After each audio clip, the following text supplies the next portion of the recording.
Yo quiero ponerse el corbatero. ¿El corbatero vos está?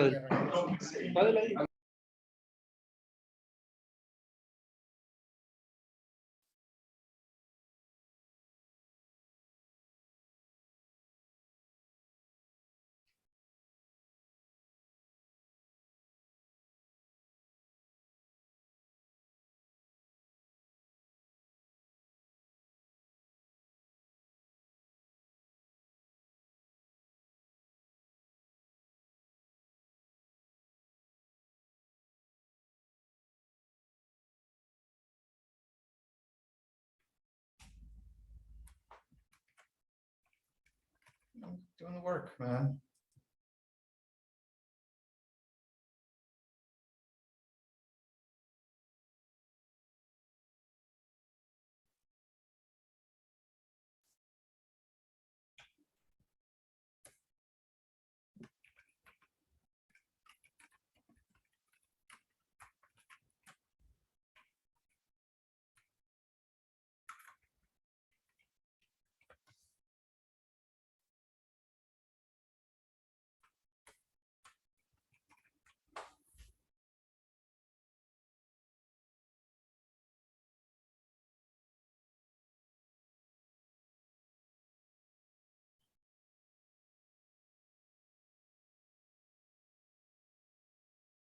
Y te voy a contar por qué no es lawfare y es corrupción.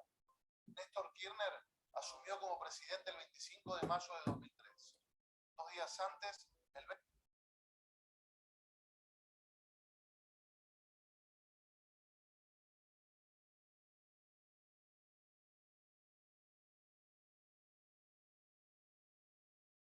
Y te voy a contar por qué no es lawfare.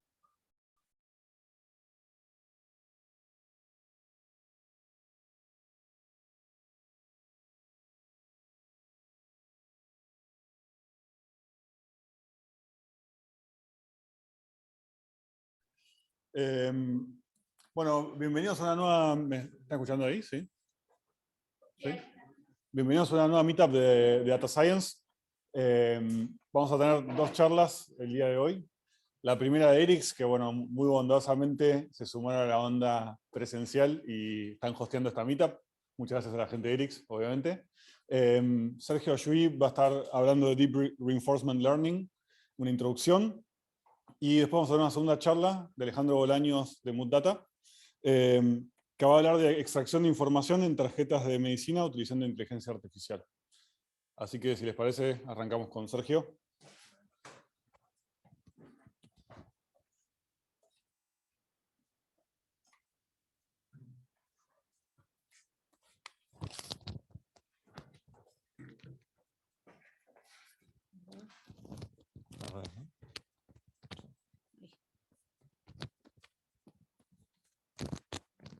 ¿Estamos?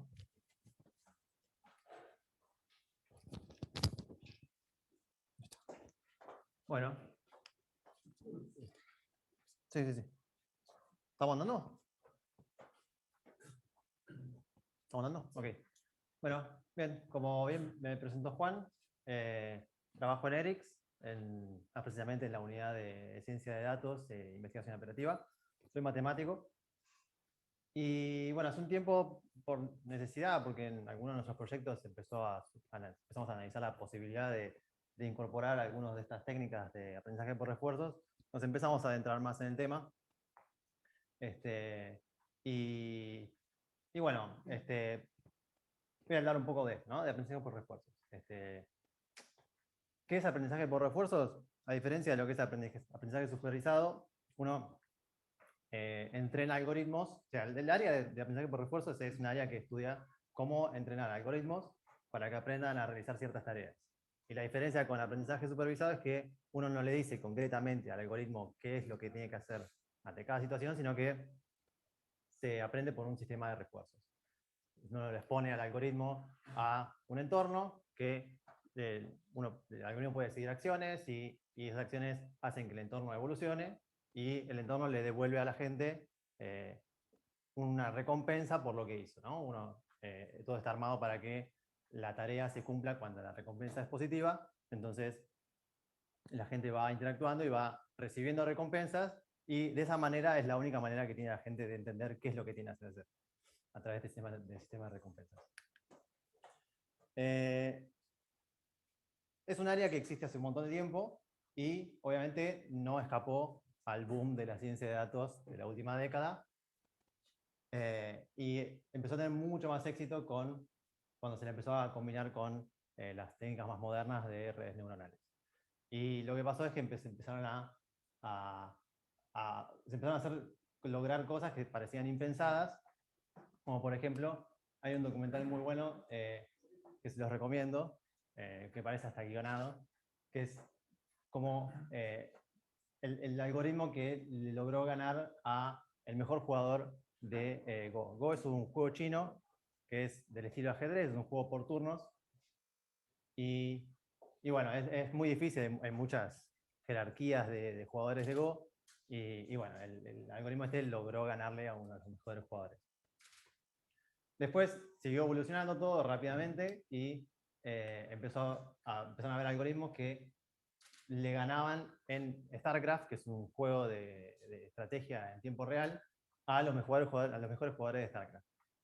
Ya no era por turno, o sea que no tenía infinito tiempo para pensar y para evaluar distintas situaciones, sino que era un juego en tiempo real, y así todo, parte mucho más complejo, con un mapa y muchísimas más operaciones. Y así todo, bueno, estos algoritmos lograron aprender a jugarlo suficientemente bien como para ganarle a los mejores jugadores. Y después, todavía subiendo la vara un poco más, Dota, que también es un juego de estrategia en tiempo real, pero además es cooperativo. Entonces, hay distintos agentes que tienen que cooperar entre sí, y así todo le logran ganar a los mejores jugadores. Bien. El origen de todo esto está, o sea, en parte el origen de todo este boom de las técnicas de redes neuronales aplicadas a este mundo, tiene origen en este paper de DeepMind, en donde los autores lo que hicieron fue, la novedad era que un mismo algoritmo aprendía a jugar los 49 juegos de Atari sin tener incorporado nada previamente de ningún juego en particular. O sea, el mismo algoritmo que, si se lo exponía ante un juego en particular, lo aprendía a jugar bien. Si se lo exponía a otro también. Pero en ningún momento tenía información específica de cada juego. Lo único que tenía era la lista de acciones, que en principio es una lista de acciones que no sabe qué hacían. Para aprender qué hacían tenía que interactuar. Y lo que recibe como estado, como input del modelo, eran las imágenes que uno ve cuando juega los juegos de Atari. Bueno, y lo que lograron fue esto, que aprenda a jugar razonablemente bien. No aprendía a jugar al nivel de un humano, pero sí triplicaba lo que se lograba hacer con técnicas que no incluían redes neuronales. Bien, bueno, entonces lo que quiero contar con esto es dar un ejemplo concreto de cómo uno implementa un agente para que aprenda a jugar un juego. Porque si uno viene del lado del aprendizaje supervisado, como veníamos nosotros, hay un montón de preguntas que surgen, que no queda claro cómo funcionan. Por ejemplo, ¿qué datos se usan para entrenar? O ¿qué es lo que aproxima el modelo? ¿Qué es lo que está aproximando? Y bueno, cada cuánto se entrena y cómo funciona, ¿no? Entonces, hay un montón de cosas que son ligeramente distintas al mundo del aprendizaje supervisado. Y bueno, la idea de esta charla es presentarlo de una manera que responda a esas preguntas, mostrando un ejemplo concreto, y además presentándolo de una manera que a nosotros nos pareció bastante útil, separando los distintos actores, las distintas componentes que van interactuando y que van haciendo al algoritmo para que pueda aprender. Bien, entonces, este es el dibujo que se suele ver siempre cuando uno empieza a hablar de aprendizaje por refuerzos. Hay un entorno que tiene toda la lógica de la evolución del sistema, que expone un estado. El agente agarra ese estado y decide una acción y se la informa al entorno. Entonces, esto es lo que sería un agente posiblemente ya entrenado interactuando con el entorno, ¿sí? en cada momento, si esto fuera un juego, por ejemplo, sería en cada cuadro del juego, el entorno le muestra a la gente cuál es la nueva imagen, la gente agarra eso, hace algo, decide una acción, se le informa al entorno, el entorno hace que evolucione toda la lógica interna del juego o del entorno que sea, y bueno, expone el siguiente estado. Entonces, eso está bien, pero acá no hay ningún tipo de entrenamiento. ¿Sí? Está interactuando simplemente con el entorno. Entonces, para entrenar, uno necesita datos. Entonces, ¿cuáles son los datos y de dónde van a salir? Lo que va a haber es otro componente que se va a llamar un dataset, que en cada momento que esté el agente interactuando con el entorno, va a consumir información. ¿Sí? Se va a ir guardando. Se va a ir guardando en forma de transiciones. Las transiciones, ¿cuáles van a ser? Bueno, el estado en el que se estaba, la acción que se tomó, la recompensa que se obtuvo y al estado que se llegó. ¿Sí? Y además una variable extra que es si el juego ya terminó o no. ¿Sí? O sea, muchos de los entornos te dejan seguir interactuando incluso cuando ya perdiste. Entonces siempre está esta variable de si terminó o no. Bien, entonces, perdón. Esto es lo que va a ir sucediendo a medida que la gente esté interactuando. ¿Sí? De costado se va a ir guardando toda esta colección de experiencias, de transiciones, se llama. Este objeto dataset, si van a los papers, muchas veces se lo conoce como Experience Replay. Es simplemente un lugar donde se van acumulando transiciones. Y acá todavía no hay ningún tipo de entrenamiento, simplemente estamos coleccionando los datos que van a servir después para entrenar. Entonces, en algún momento, cada tanto, lo que va a pasar es que se va a activar otra cajita. ¿Sí? Se va a activar otro componente, que va a ser el componente que consume esos datos y hace que el agente modifique lo que está haciendo para optimizar su rendimiento. Entonces, esta cajita del learner va a tener que necesariamente estar acoplada a la gente. La gente lo que va a tener va a estar compuesto internamente va a tener algo que se llama una policy.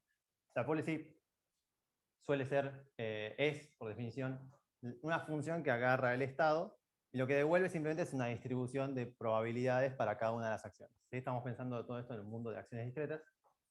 Entonces, la policy es una componente específica que hace eso. Simplemente, dado un estado, dice una distribución de probabilidades sobre las acciones. ¿Sí? Entonces uno puede agarrar eso y seguirlo y usarlo para tomar decisiones o no. ¿Sí? Pero no hay hay infinitas formas de tener policies, hay unas que son mejores que otras.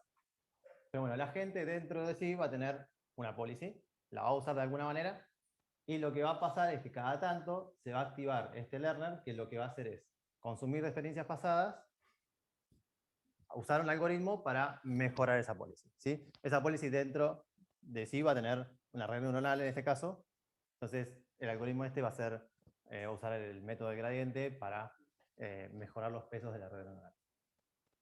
Pero bueno, esto más o menos cómo funciona todo el flujo del entrenamiento. ¿Sí?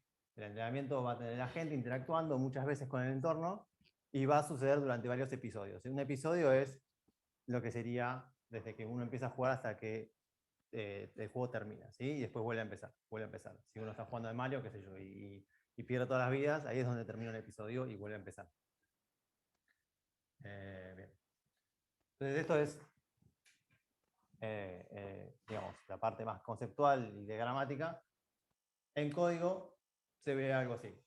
¿Sí? Cada una de las cajitas que había antes va a corresponder a un objeto. Y bueno, ahí arriba lo que estamos haciendo es instanciando cada uno de esos objetos. ¿Sí? Primero el entorno, que vamos a usar una librería que se llama Gym. Después la policy, que le tenemos que decir cuál es, o sea, la dimensión del espacio de estados y la dimensión de la cantidad de acciones que vamos a querer que nos dé una distribución de probabilidades. El agente que va a agarrar esa policy, porque la va a necesitar usar para tomar las decisiones. El dataset con un límite para la cantidad de transiciones que vamos a guardar. Y después el learner que, bueno, en este caso también necesitas conocer a la policy. Y un batch size porque, bueno, va a estar usando el método gradiente para hacer distintas actualizaciones. Y después todo lo que vimos antes en el diagrama se resume en este bucle que empieza, bueno, va a haber, va a haber 2000 episodios, ¿sí? 2000 veces que la gente se expone al entorno y juega hasta que pierde o gana. Y lo que va a pasar es esto, toma una acción en función del estado. Va a haber un epsilon acá, o que ahora les voy a explicar qué significa. Eso se lo va a informar al entorno para que evolucione en función de esa acción. El entorno va a exponer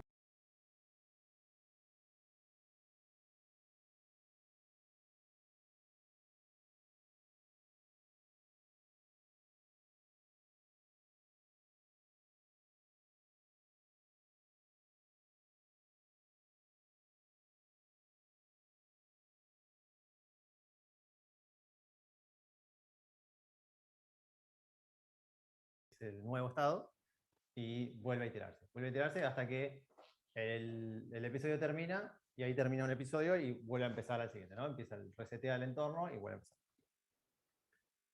Y esto así como está, bueno, ahora vamos a ir viendo cómo se implementa cada una de estas clases, pero esto sería el flujo de entrenamiento de un agente de aprendizaje por refuerzo. Bien.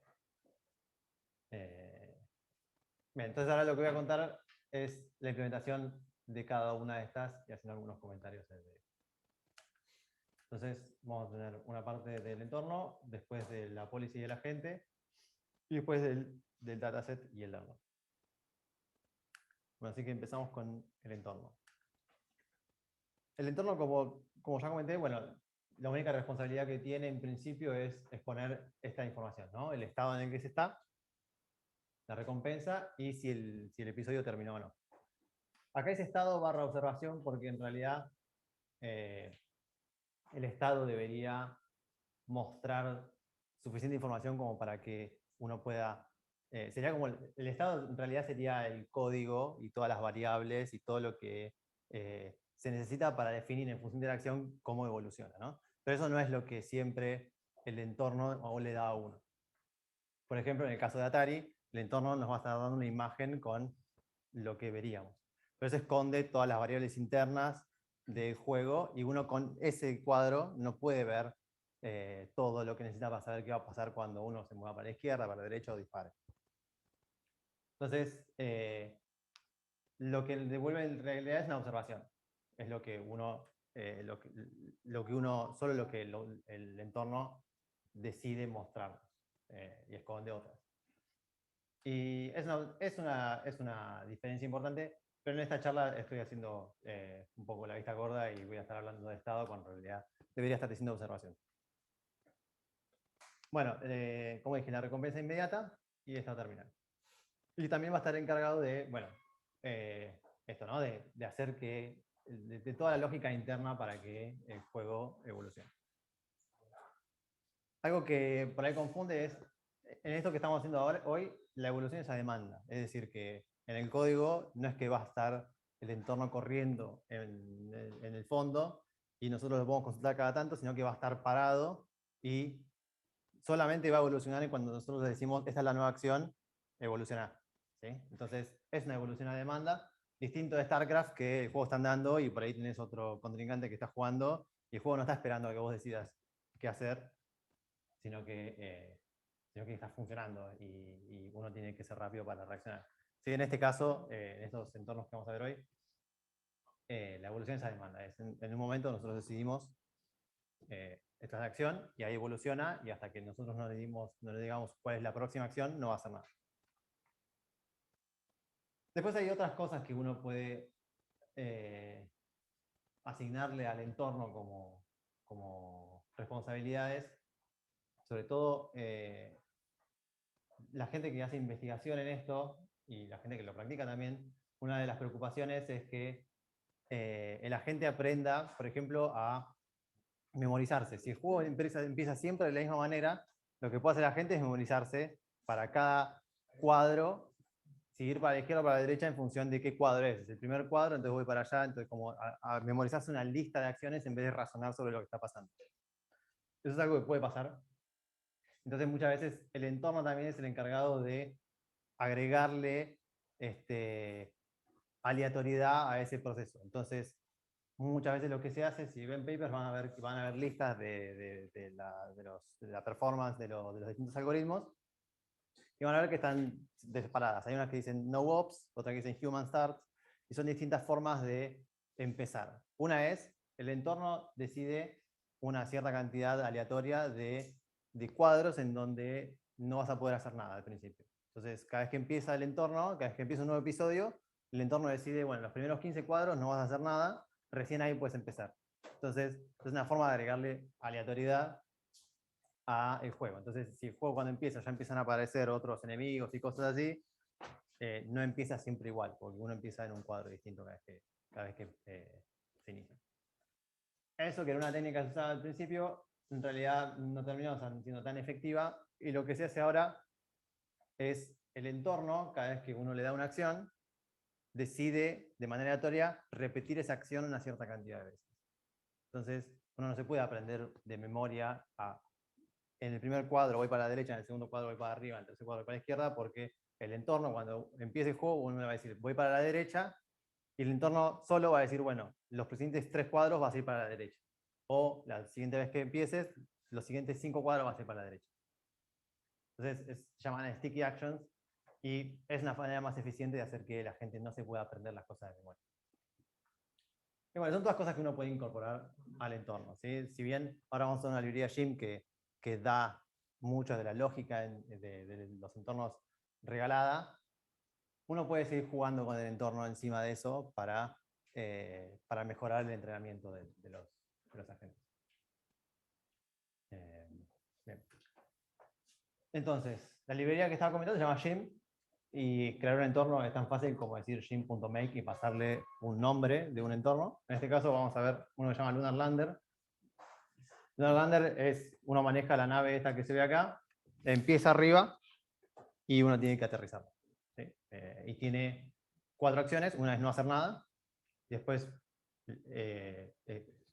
uno tiene propulsor para la izquierda, para la derecha y para abajo. Con esas 4 acciones, uno tiene que lograr bajar y aterrizar. Y el sistema de recompensas es un poco complejo, no es tan claro cuando uno recibe recompensas. Seguro que bajar le da recompensa positiva, apoyar una pata sobre el piso le da recompensa positiva, le da recompensa por cada una de las patas. Y si la nave cuando llega al piso, las patas se vencen un poco, y si la panza toca el piso, ahí uno pierde, ¿sí? Le da una recompensa muy negativa. Entonces hay que hacerlo de una manera que no sea violenta y simplemente caiga en caída libre, sino que hay que jugar para poder llegar. Y lo que decía recién de que la gente se pueda aprender, que si el juego empieza siempre igual, la gente se puede aprender de memoria. En este caso no es tan fácil, porque cada vez que el juego empieza, la nave empieza con una fuerza aleatoria ejercida en alguna dirección. Entonces, cada vez que el juego empieza es distinto. Bueno, entonces volviendo al código, es tan fácil como hacer gym.make, Lunar Lander, y ahora tenemos el entorno. Y le podemos preguntar distintas cosas, por ejemplo, el espacio de acciones, ¿cuál es? Entonces, dice que tiene 4 acciones posibles. Uno podemos preguntarle alguna aleatoria. Y también podemos preguntarle cómo es el espacio de observaciones, ¿sí? En este caso, el espacio de observaciones tiene 8 dimensiones. Las primeras 2 son la posición X e Y. La tercera y la cuarta son las velocidades en esas 2 direcciones. Después está el ángulo en el que está posicionada la nave, la velocidad angular, y las últimas 2 son booleanos, que dicen si las patas están apoyadas o no, ¿sí? Este va a ser un 1 cuando la pata de la izquierda está apoyada, y este va a ser un 1 cuando la de la derecha está apoyada. O sea, idealmente cuando termina estos 2 son 1. Bien. Entonces, bien, uno puede, siempre en estos entornos de Gym, uno tiene el método reset, que además de resetear el entorno, nos devuelve cuál es el estado inicial. Entonces, eso es algo que vamos a usar. Y las recompensas son siempre números, y la variable está done es un booleano que nos dice si terminó o no, como se elige. Y la acción acá es simplemente el número de 0 a 3, por cada una de las acciones. Bien. Entonces, ese código que yo tenía al principio, al que aspiramos a llegar, por ahora podemos empezar con algo que no va a tener ni un agente, ni una policy, ni un learner. Solamente lo que podemos hacer, lo que tenemos ahora es el entorno, pero ya podemos arrancar a tener algo para el estilo. ¿Sí? Podemos empezar con reseteando el entorno, seteando esta variable a false, y mientras no termine, vamos a elegir una acción al azar y se la vamos a dar al entorno y esto va a evolucionar de alguna manera aleatoria hasta que termina. Y bueno, acá no hay ningún agente, no hay nada, son simplemente con las cosas que nos regala el entorno, ya podemos empezar a ir en la dirección que queríamos. Y esto es lo que sucede. La nave se estrola contra el piso, y algo para mí que es bastante sorprendente después cuando vean cómo entrena, que las acciones son aleatorias, pero la trayectoria parecería ser que está como yendo por inercia. Es decir, que cada acción por sí sola no afecta tanto a la dirección de la nave. Entonces, ahí la gente va a tener que aprender que con una acción no basta, sino que tiene que insistir en una dirección durante un cierto tiempo para que eso tenga un efecto en la dirección. Eso es algo bastante sorprendente porque, en principio, uno podría, en entornos de este estilo, podría decidir que, bueno, cada vez que le pasa una acción, que el entorno ejecute esa acción, sino que la ejecute 4 veces, por ejemplo, ¿no? Entonces, esa acción tiene más efecto. Pero en este caso no hizo falta, lo aprendió por sí solo, que a mí me parece bastante sorprendente. Bueno, y este es un gráfico de las recompensas acumuladas. ¿Sí? Si uno va coleccionando todos esos rewards que va entregando y que va devolviendo y los va sumando, por cada episodio, esto es lo que devuelve. ¿Sí? Normalmente tiene un promedio de recompensa acumulada de menos 200. Hay veces que tuvo suerte y aparentemente logró, no sé, esto es acerca de 0, que está bastante bien. Pero bueno, normalmente va a tener esa forma, ¿no? De algo que parece que cae en caída libre. Bien, eso es más o menos lo que vamos a hacer solamente con el entorno. Entonces ahora pasemos a la parte de la gente y la policy. Entonces, la policy, como comenté antes, va a ser simplemente una función que en este caso va a tomar un vector de 8 coordenadas y va a devolver un vector de 4 coordenadas. Va a tomar un vector de 8 coordenadas porque el estado tiene dimensión 8, eran esas 8 dimensiones que vimos, de la posición, la velocidad, las velocidades, el ángulo y las patitas. Y lo que tiene que devolver es una distribución de esas 4 acciones, una distribución de probabilidades para que la gente use eso como para tomar una decisión. Hay muchas maneras de hacer eso. Lo que vamos a ver hoy es la técnica que se llama Deep Q-Learning, que Q-Learning es una técnica ya más antigua, anterior a todo este boom de las redes neuronales, y se adaptó a este caso, por eso tiene ese nombre. Y lo que va a tener internamente la policy es un modelo, va a ser una red neuronal, que idealmente va a devolver 4 valores, que el significado de estos valores debería ser, en el caso de que uno hizo el trabajo bien, debería ser la recompensa acumulada, esperada, si estoy en este estado. Por ejemplo, este Q0 debería ser, dado que estoy en este estado y tomo la acción 0, si a partir de ahí tomo las decisiones óptimas, ¿cuál es la recompensa acumulada esperada que yo voy a obtener?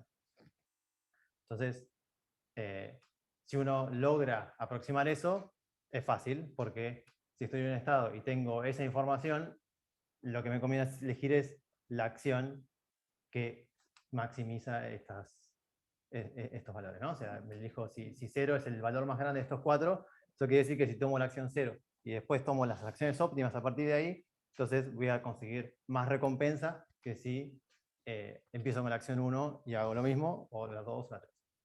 ¿Son análogas unas a la otra? O sea, la recompensa 1 es análoga a la 0 o la 3 análoga a la 0. ¿En qué sentido análoga?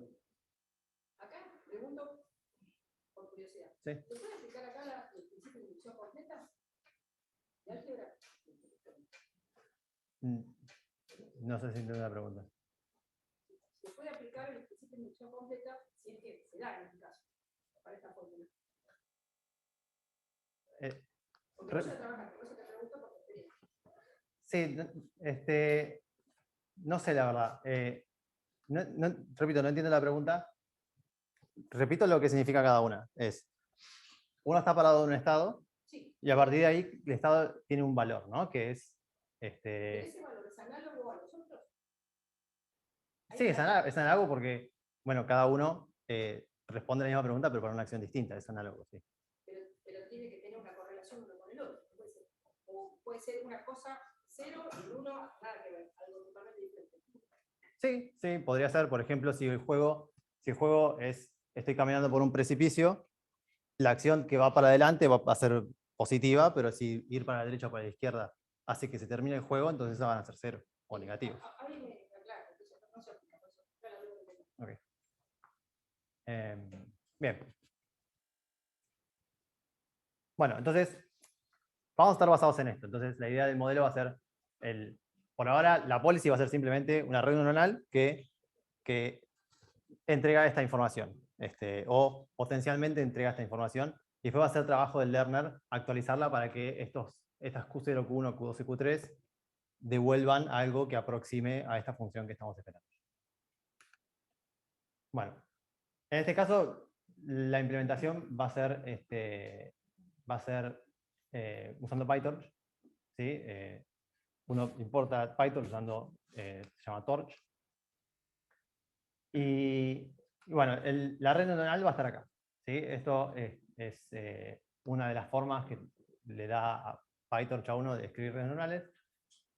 Esta va a ser bastante simple, van a ser unas multiplicaciones de matrices. Este objeto acá es una matriz que va a tener, va a ser de 64 por la dimensión del estado, que va a ser 8. Entonces, cuando uno pase un vector de un estado a través de toda esta red neuronal, lo que va a pasar es, bueno, primero se va a multiplicar por esta matriz, después lo que va a pasar por esta capa que lo que hace es busca todas las coordenadas que sean negativas y las reemplaza por 0, y el resto las deja iguales. Y después se va a repetir lo mismo con acá. Ese resultado que va a ser un vector de 64 dimensiones, lo vamos a multiplicar por una matriz de 64 por 64, que va a volver a hacer un vector de 64 dimensiones, y de vuelta le va a borrar todas las partes negativas, las reemplaza por 0, las otras las deja iguales, y finalmente, bueno, pasa por una última matriz, que es de 64 por 4, en este caso, así que el resultado final va a ser un vector de dimensión 4. Bien. Y acá tenemos este método que se llama getDistribution, que bueno, es lo que va a usar el agente para consultarle a la policy cuál es la distribución para este estado. Acá hay un error que me di cuenta después de armar las diapositivas, que es, bueno, el estado en principio va a ser un vector de NumPy, hay que convertirlo a un tensor de PyTorch, que es, bueno, son las cosas con las que trabaja PyTorch. Eso se lo enchufamos al modelo, este value va a ser un vector de dimensión 4, y lo que falta acá es normalizarlo para que sean todos números entre 0 y 1 que sumen 1. Como el agente después va a ser un agente que va a elegir la acción que maximiza eso, en este caso no cambió nada, por eso funcionó todo, pero acá, para ser correctos, habría que aplicar un softmax o algo por el estilo. Bien. Y esta es una versión un poco más correcta, porque en PyTorch asume de por sí que uno va a querer calcular derivadas. Y cada vez que uno empieza a hacer operaciones con tensores en PyTorch y las matrices estas en el fondo tienen parámetros que también son objetos de ese estilo, empieza a calcular todo el grafo de operaciones para después poder ir hacia atrás y calcular las derivadas.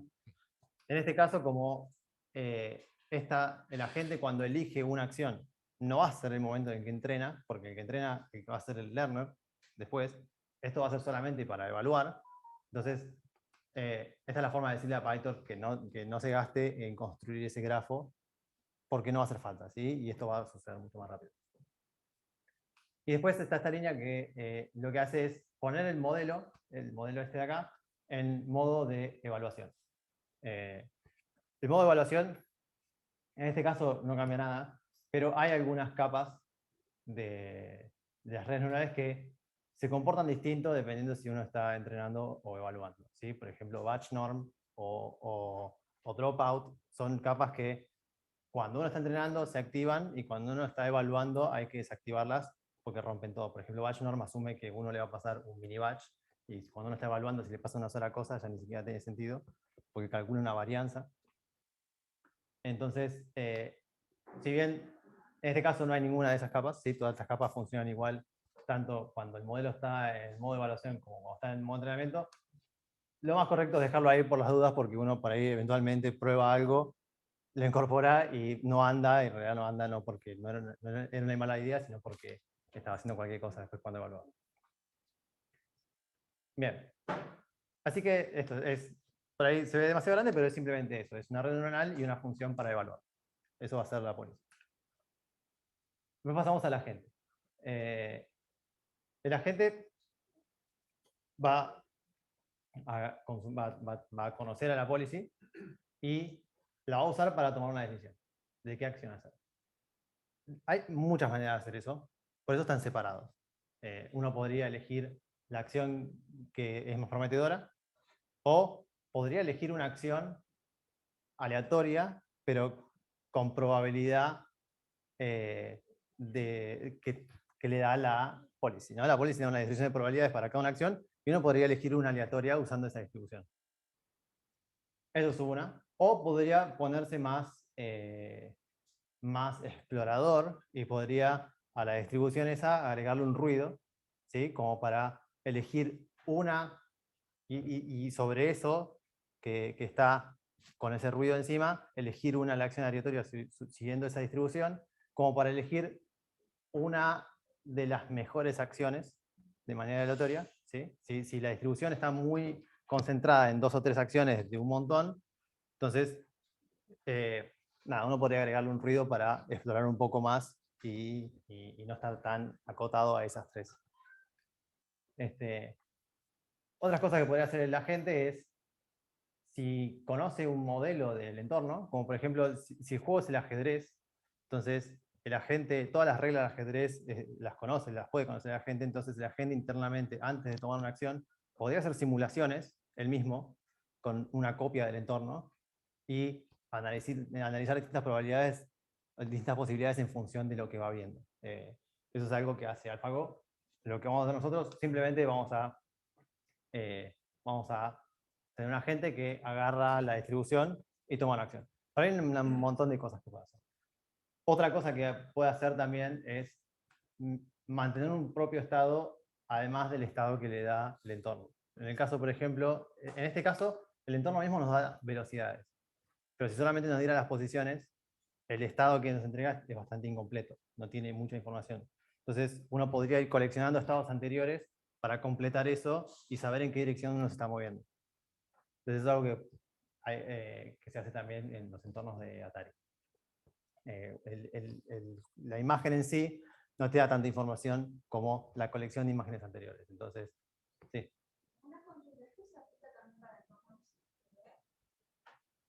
Sí. No, sí, el entorno, más allá de cómo después lo renderices, simplemente tiene que ser esto, tiene que ser un programa que tenga una lógica interna y exponga todas estas cosas y acepte una acción externa. Puede ser un simulador de un brazo robótico, puede ser, no está restringido a imágenes y cosas en 2D. ¿Cómo? Sí, también. 10 minutos. Ah, bien. Bueno. Bien, entonces vamos a apurar. Entonces, bueno, la gente va a ser una clase muy simple que va a agarrar la distribución de la policy y va a elegir el máximo, ¿no? La acción que es más prometedora.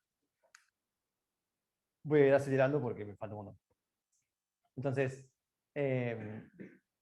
algo que vamos a necesitar hacer es, al principio del entrenamiento, la gente, como no va a conocer nada, no se tiene que restringir una acción, entonces va a tener que explorar. Una forma de explorar es darle un grado de probabilidad de elegir una acción aleatoria. Entonces, eso se lo vamos a pasar externamente con un epsilon, que es el que estaba antes, que elegía una de cada 10 era aleatoria. Entonces, eso va a ser la probabilidad de elegir una acción aleatoria, y en este caso, bueno, va a elegir una cualquiera de esa lista. Y en caso contrario, ahí sí, va a consulta a la policy y elige la acción más prometedora. Es simplemente eso la gente. Poniéndolo un poquito en código, si instanciamos la policy de la gente y agarramos el estado inicial y le preguntamos a la policy cuál es la distribución, acá es donde me di cuenta que esto tenía que devolver números entre 0 y 1 y que sumen 1 y claramente no estaba sucediendo. Pero bueno, como conté, como la gente después elige la que es más prometedora, no cambia. Y bueno, el select action de la gente va a devolver una acción. Si incorporamos esto al código que teníamos antes, ahora, bueno, la acción en vez de pedirle al entorno que sea una aleatoria, va a pasar por todo esto, ¿sí? Va a pasar por la red neuronal, va a entregar la distribución y, bueno, le vamos a pasar esa acción al entorno. Y ya esto anda mucho peor de lo que andaba aleatorio, porque lo que está pasando es que la red tiene una tendencia a elegir siempre la misma acción. Y eso se ve acá, porque está siempre eligiendo la acción de la derecha y termina estrolándose contra el piso. Y si notan, hay como un par de acciones hacia abajo de la izquierda, y esa es la acción aleatoria que cada tanto, una de cada 10 elige. Bueno, el dataset de vuelta, como dije antes, su única responsabilidad será almacenar transiciones y después dar muestras de transiciones. Y acá también uno se puede poner creativo, uno puede devolver una muestra aleatoria, o también hay unos papers que lo que hacen es devuelven las muestras que eran más difíciles para la gente. Entonces, de esa manera, todas las muestras que eran fáciles se las esconde y le da solamente las muestras que eran más difíciles. Hay bastante para ponerse creativo acá, pero bueno, en nuestro caso simplemente vamos a devolver una cantidad aleatoria de transiciones. La implementación no es nada misterioso, va a tener una memoria, un método push para agregar una nueva transición y después un método sample para elegir una cantidad aleatoria. Bien, así que esto, ya el código que teníamos antes, comprobamos esto, no hay mucho que hacer, simplemente ahora hay que tener cuidado de no pisar el estado, porque necesitamos los dos por un momento para guardar la transición. Antes estábamos siempre pisando el estado con el nuevo estado, ahora guardamos el viejo, lo guardamos por un segundo para poder guardar la transición y después ahí sí lo pisamos. Bien, y acá viene la parte del algoritmo que entrena. ¿Sí? Como dije antes, esto de acá, idealmente lo que nos gustaría, esto va a ser el algoritmo que entrene este modelo de la policy. Entonces, la policy, idealmente lo que nos gustaría es esto. Esto es lo que yo comenté antes. ¿Sí? Que QI, el iésimo de esto, sea el máximo de las posibles recompensas acumuladas luego de tomar la acción I en el estado state. ¿Sí? Si uno hace lo óptimo a partir de ese momento, bueno, eso va a ser, las recompensas acumuladas van a tener un valor esperado y ese es el valor que estamos buscando.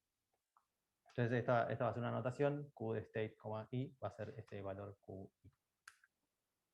Y hay una ecuación para esta función Q que estamos buscando, que se llama la ecuación de Bellman, que es una ecuación súper importante en aprendizaje por refuerzos, que lo que dice es esto, que es una ecuación recursiva que lo que dice es, bueno, Q de state, I es la recompensa inmediata más el máximo de las siguientes recompensas. ¿Sí? No es, cuando uno dice así parece una pavada, pero es una ecuación súper importante y muchos de los algoritmos están basados en esta ecuación. Entonces esta ecuación la podemos transformar en una función objetiva. ¿Sí? Podemos pasar todo para un lado, entonces lo que queremos es que estas cosas sean iguales a cero. ¿Sí? En el caso de que el estado siguiente sea terminal, en realidad lo máximo que podemos encontrar a partir de este estado siguiente acción es la recompensa inmediata, por eso está separado en dos.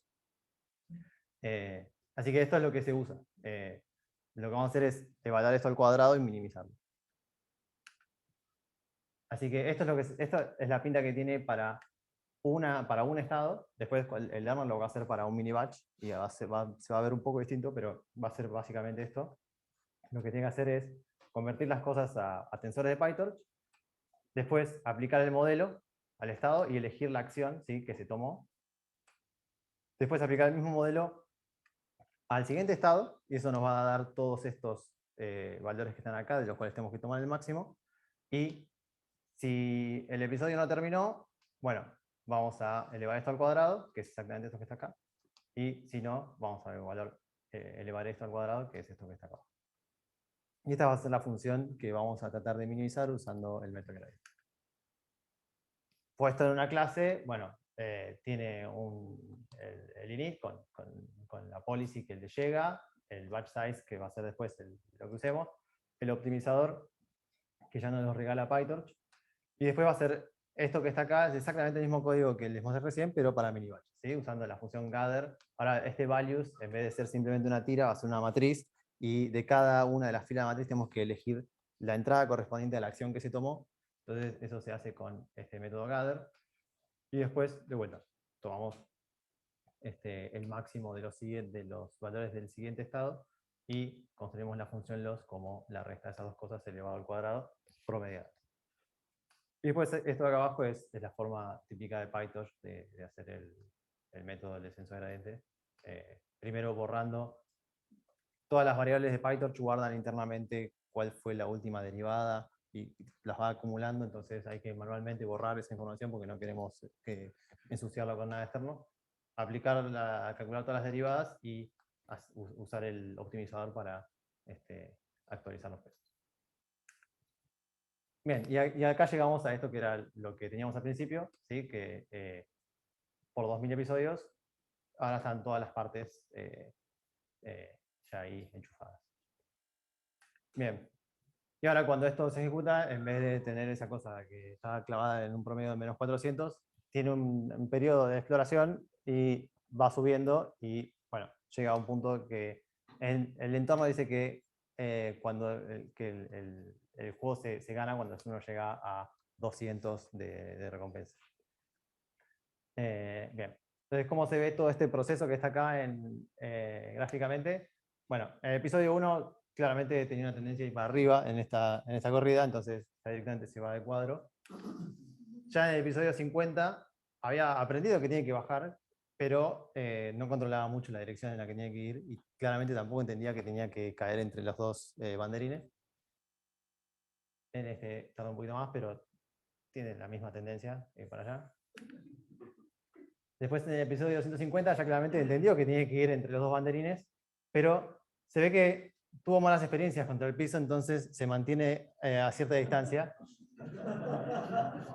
y queda ahí. Queda ahí por un buen rato y hasta que se termina, pues hay un límite de cuadros donde esto puede ejecutar. Ya en el episodio 750 superó su miedo al piso y intenta.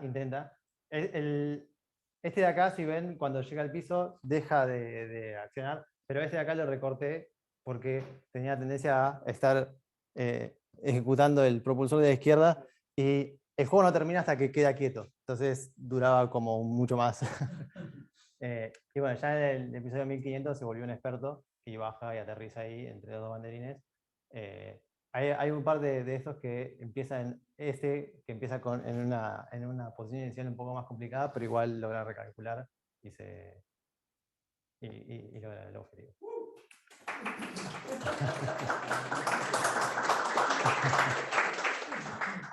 Bien, bueno, como dice el título, nobleza obliga. Eso que estaba recién exactamente como estaba no funciona porque tiene muy poca exploración. Si recuerdan al principio, cuando daba vueltas y caía contra el piso, había muy poquitas interacciones con la parte aleatoria, y eso ensucia todo el dataset con un montón de transiciones que tienen una única acción. Entonces, este nivel de exploración es algo que tiene que empezar alto y bajar a medida que va entrenando, como va a tener mucha exploración al principio.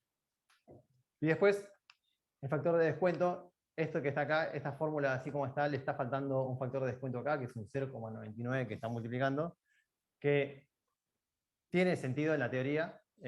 Todo esto viene de los métodos de Q-Learning, que, bueno, hay demostraciones de convergencia cuando uno pone acá un valor que está entre 0 y 1. Y es increíble que si uno no lo pone no funciona, y al momento que uno pone 0,99, ahí a partir de ahí empieza a andar. Yo hubiese creído que en este caso no iba a ser tan sensible a eso, pero efectivamente lo es. Y otra cosa ¿Qué que... representa eso? Que si pasa tiempo sin recompensas, Sí. estás haciendo algo mal. Claro, estás cambiando el concepto de ganar el juego, ¿no? Si estás pesando más las recompensas inmediatas que las recompensas altas, pero que están muy lejos. Entonces, estás prefiriendo por ahí menos recompensa, pero más cercana que mucha recompensa, pero quizás infinitamente lejos. Bien. Y otra cosa que ayuda a que sea un poco, o sea, con estas dos cosas ya anda, pero hay que tener paciencia. Otra cosa que ayuda es no estar en cada instante actualizando la policy, sino que dejar que eso se ejecute 5 pasos y después recién ahí una vez actualizar. Si no, en cada momento estamos cambiando la forma en la que actúa el agente y eso le da bastante inestabilidad. Pero bueno, haciendo estos cambios son los videos que vieron ahí. Y después, bueno, nosotros nos entusiasmamos, le seguimos. Todo esto que les mostré evolucionó en un código que fue una especie de mini framework en donde le empezamos a incorporar callbacks para que todo sea más modular y poder llamar cosas desde afuera con cajitas. Y empezamos a explorar con los juegos de Atari. Entonces, el juego que más exploramos fue Sequest. Si no lo conocen, Sequest es este juego que está acá. Uno controla el submarino amarillo. Y lo que tiene, el juego es bastante complejo. Uno tiene que, o sea, todos los peces que vienen de la izquierda y de la derecha, tanto como los submarinos blancos que disparan, uno los puede matar si quiere, los puede esquivar también. Y la forma de sumar puntos es matando a los enemigos, pero también juntando a los buzos que están acá y llevándolos hacia la superficie.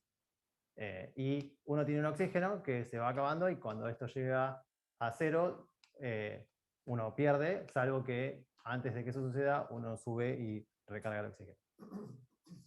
Entonces, los cambios que hubo que hacer para que son los que están en el paper ese que les comenté, son el agente ahora ya no se queda solo con lo que devuelve la imagen, sino que se queda con las últimas 4 imágenes, en blanco y negro. O sea que lo que termina haciendo es la imagen con 4 canales. Cada canal es uno de los cuadros anteriores. El entorno, cada vez que uno decide una acción, esa acción se repite 4 veces. Eso lo hacen para que todo evolucione un poco más rápido, porque ya estos son juegos que funcionan más lento y hay que esperar bastante para que tenga éxito. Después, bueno, una red convolucional para que pueda extraer features de imágenes. Y las recompensas. Las recompensas, en principio, esto viene del paper en donde la novedad era esto, un agente, un algoritmo que aprende a jugar cualquier juego. Entonces, lo que quisieron hacer es normalizar las recompensas para que cada vez que uno en cualquier juego recibe un puntaje positivo, le da recompensa 1. Y si no, si en el caso contrario, bueno, le dará recompensa -1. Y es algo que jugamos un poco porque a nosotros nos interesaba en este juego en especial. Y por ejemplo, algo que pasa es que si uno se choca con un pez en particular, lo destruye y eso le da puntaje. Entonces eso confundía porque al principio la gente aprendía a inmolarse contra los peces porque le daba recompensa positiva. Entonces, en el info ese que devuelve el entorno, estaban la cantidad de vidas. Entonces algo que hicimos nosotros fue, bueno, incorporar eso a la recompensa, que cuando pierde una vida tenga una recompensa negativa. Y bueno, otras cosas que fuimos explorando fue usar otro método que se llama Adobe Deep Learning, que es una variante de lo que vimos recién. Y después, bueno, algunas partes más técnicas que, como estoy quedando sin tiempo, voy a saltar. Bien. Y esto es, este es un resumen de lo que quedó después de entrenar una semana. Esto estuvo una semana entera en mi casa. Y esta evolución exponencial con GPU, pero en realidad el mayor tiempo que tarda esto no tiene que ver con claro, es la evolución del juego. Y de hecho lo que... Sí, sí, sí. Sí, Jim, la librería esa ya lo trae. Ah. Ya que estamos hablando de una pregunta, ¿estás acotado a juegos que tengan software libre y que puedan entregar información respecto a lo que está pasando en el Sí, estás acotado a los juegos que tengan una API de este estilo. Bien, entonces, bueno, esto tardó una semana y acá, que esto se ve achatado, en realidad, cuando uno hace Zoom, no es que estuvimos 6 días o 5 días sin ver ninguna evolución, no, fue evolucionando de a poco. Pero bueno, acá vimos la limitación cuando uno ve el paper de Google, todo el poder de cómputo que tienen, ejecutan esto en un par de horas, y a nosotros nos llevaba una semana, así que tampoco es que podíamos explorar tanto. Bien, y eso es el resultado final. Pero bueno, acá también hay un poco de la evolución. Esto es, al principio es aleatorio, que, bueno, a veces tiene suerte, pero van a ver que por momentos le pasaba lo mismo, que elegía siempre la misma acción y claramente no era no era lo óptimo. Y siempre fue tan frenético ahora no recuerdo bien si este entorno tiene la opción, la acción que es no hacer nada. Creo que no. Creo que las acciones son los distintos botones del control de la tarea. Y bueno, y eventualmente se volvió bastante experto y esa es una colección de los distintos highlights de la gente. Y después, como les comentaba antes, en un momento decidimos dar una recompensa negativa por perder. Y al principio se nos fue la mano. Y lo que logramos fue una gente con un terrible miedo a la muerte.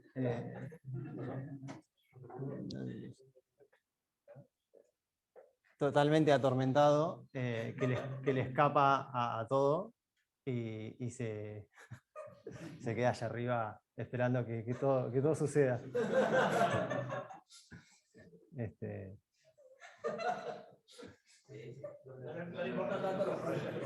No le importa nada, solo le importa no morir. Así que bueno, también hay que tener cuidado de no excederse con modificar las recompensas que vienen. Así que bueno, eso, ahí está. Eso es todo. Acá hay un par de links que a mí me gustan mucho. Estos son 2 repositorios, ya tienen un par de años, pero tienen toda la colección de toda la seguidilla de papers a partir de ese de Atari, con implementaciones en PyTorch de los distintos papers. Es muy útil porque a veces también en los papers no queda claro qué es lo que están diciendo y complementarlo con una implementación al menos, algunas son un poco desprolijas, pero ayuda mucho a entender el paper en sí, acelera mucho el proceso. Y hay muchos. Son 2 repositorios que tienen un montón de información. Y después hay 2 cursos que también a mí me gustaron, que están en YouTube, así que si quieren, si les entusiasma más, pueden también arrancar por ahí. Así que nada, eso es todo.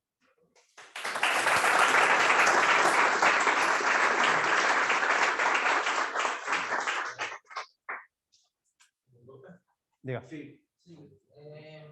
Decías que al final en el de Atari le habían pasado la info de los píxeles en la imagen, Sí. pero no lo vi en el código anterior y sin embargo el mapa cambiaba de forma con cada evolución, cada vez que reseteabas mostrabas un mapa que era diferente, el de la navecita que atravesaba. ¿De dónde saca la nave la información de dónde está el piso o no la saca? No la tiene, No la pero tiene. entre los 2 banderines siempre es recta. Okay. Entonces esa es la única.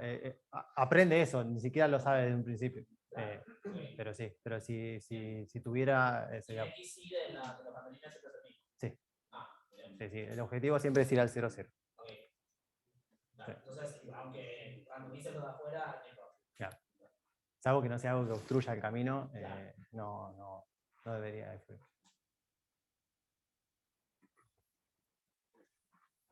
Bueno, si nadie tiene más preguntas, hacemos un cortecito, 5 o 10 minutos y vamos con la segunda charla.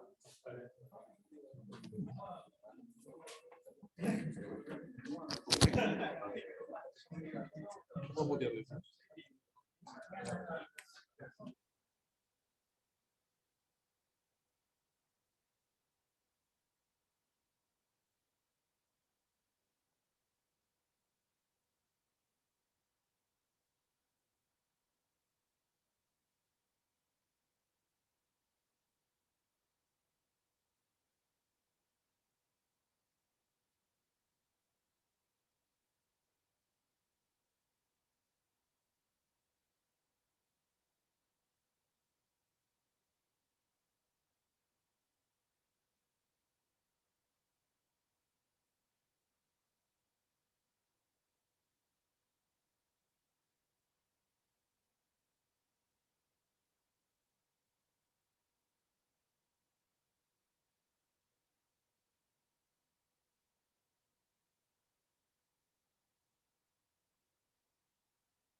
No, no. Ok.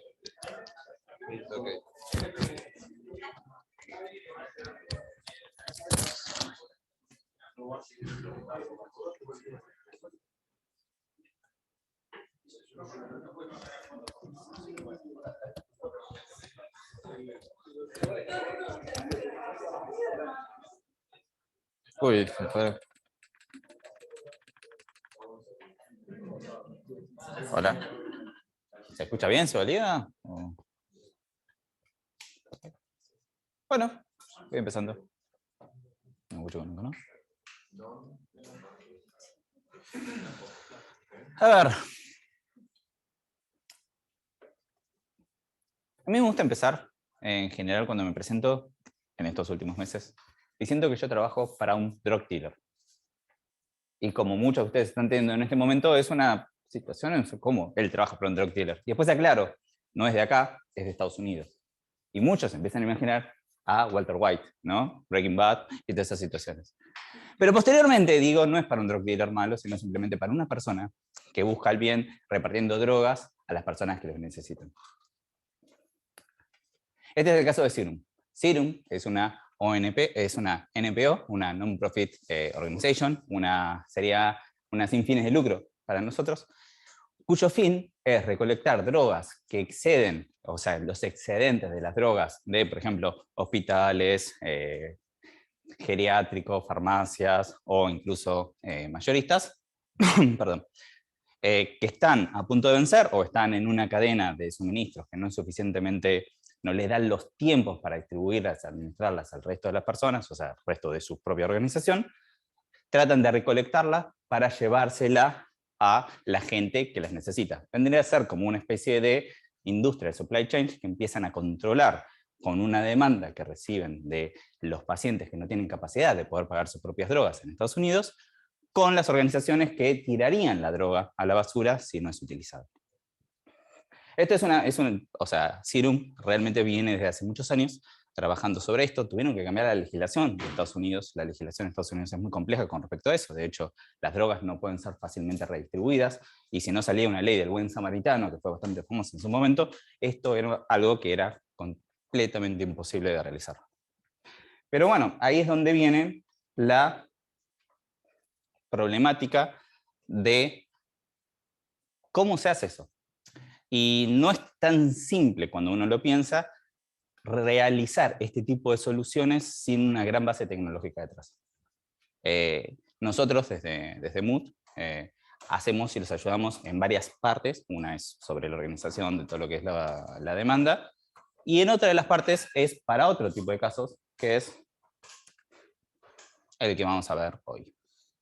¿Qué consiste esto? Nosotros estamos hablando, y yo le estaba comentando recién, que estaba todo el proceso de sacar drogas de lo que son los inventarios de los mayoristas, de las farmacias y demás, pero hay otro tipo de espacio además, donde son las drogas que la gente no usa, o sea, la gente, los ciudadanos como nosotros, no usa y que las puede devolver para que realmente después se redistribuyan. O sea, sería una donación de un ciudadano, no de una organización.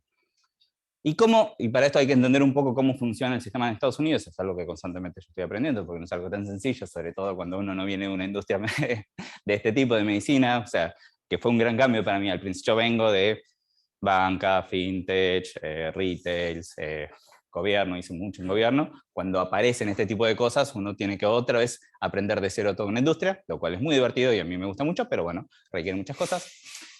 En Estados Unidos parece ser que la gente, cuando se enferma, va al médico, le genera una prescripción, esa prescripción tiene un montón de información que es confidencial, va a una farmacia con esa prescripción, que queda todo trazado, y le dan una cosa parecida a esta, ¿no? Perdón. Que es una tarjeta, que parece chiquitita, pero es más o menos así, un terrible tarjetón, que tiene para cada día la pastilla que tiene que consumir, puede ser de un mes, puede ser de 2 meses, un poco más, y tiene toda una información acá arriba que la prescribe. Entonces, si por algún motivo uno recibe una cantidad particular de pastillas y no las consume porque, vaya a saber, eso es una gran icónica, porque uno consumirá la droga que le acaban de prescribir, pero bueno, hay varios motivos, puede ser que uno sea alérgico, puede ser que uno se muere, que sea el paciente, las familias del paciente lo que le llevan las drogas encima, le envían eso a la farmacia chequea que esa cosa no haya sido adulterada, porque obviamente uno no busca sobre todo la cadena, es importante que se maneje de la mejor manera posible, porque hay gente mala en el mundo. La farmacia dice, ok, está perfecto, esta es la droga que nosotros le hemos dado, no existe ninguna alteración visible sobre la tarjeta, con la cual la empacamos y se la mandamos a los almacenes de Serum. De ahí aparece un operador, una persona que está recibiendo un sueldo, se fija cuál es el tipo de droga, cuándo va a expirar y cuenta el número de pastillas. Lo cual está bien, con eso lo llevan, lo administran, hay todo un proceso mucho más complejo, pero el problema que tienen es que esto no escala fácilmente. ¿Por qué no escala fácilmente? Y porque son más o menos, o se estima más o menos que hoy están tratando de procesar cerca de más de 20.000 tarjetas al día, lo cual es un número bastante complejo de procesar con operadores humanos. Y ahí es donde aparecemos nosotros, donde la idea es trabajar con ellos, es un proceso que todavía está ongoing, en una cinta transportadora, o sea, una cinta de distribución, creo que se llama en castellano, que se le saque una foto de la tarjeta se pueda sacar la información que necesitamos, y con eso se autodistribuya a los storage como corresponde. Esa es la idea de esto. Vuelvo acá. Entonces, ¿en qué consiste? En sacar la droga y la fecha de expiración de acá arriba, y después contar la cantidad de pastillas que hay. Y ahora vamos de a poco, porque este es un caso real, y como todo caso real, tiene muchas curvas, ¿no? ¿Cómo son las tarjetas que hay que sacar información? Nada de esto es real, pero los casos reales son muchos. O sea, nada de esto es información propia de Serum. Vuelvo a repetir, hay información muy confidencial que nosotros no podemos compartir. Está la información de los pacientes y la droga que consume. A nadie le gustaría que sepan el tipo de droga que yo consumo, así que está bueno. Bueno, está bien, todos somos humanos acá. Acá nadie juzga a nadie. ¿Qué? Todo me pide, o sea...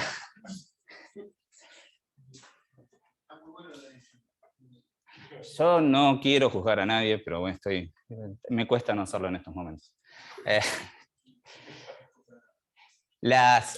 Pero la idea de estas dinámicas, que son imágenes que fueron sacadas de internet, básicamente es la misma, ¿no? Es la de unas tarjetas que no tienen siempre la misma forma, cada una pertenece a una farmacia, en realidad el envasador es la farmacia es la que envasa eso, imprime en una etiquetita de este tipo y la manda.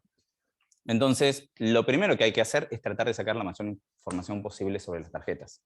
¿Qué tipo de información hay sobre estas tarjetas? Bueno, la droga sale de un código que se llama el NDC, que es un código estandarizado, gracias a Dios, sobre el tipo de droga que hay. Es un número de 12 dígitos separado de forma perfecta. Acá tiene un ejemplo, ¿no? La fecha de expiración, obviamente, que se encuentra acá en este caso.